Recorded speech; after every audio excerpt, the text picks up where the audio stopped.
Last night at about 10:30 I started to hear a screeching, crying scream of an animal that went on for almost 5 hours.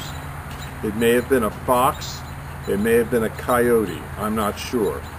But it went on for quite some time and it seemed like the animal was in distress. If you have an idea what it was or why it went on for such a long period of time, please comment below in the comment section on this YouTube video. Thank you. We're at Highland Hill Farm on Route 313. It took place in Bucks County, Pennsylvania on June 15th, 2013. It was a clear night, no rain, and it was very calm. And I took this sound recording at about 2 a.m. in the evening. Thank you. There's a strange sound outside, so I'm going to open the door and let you hear it.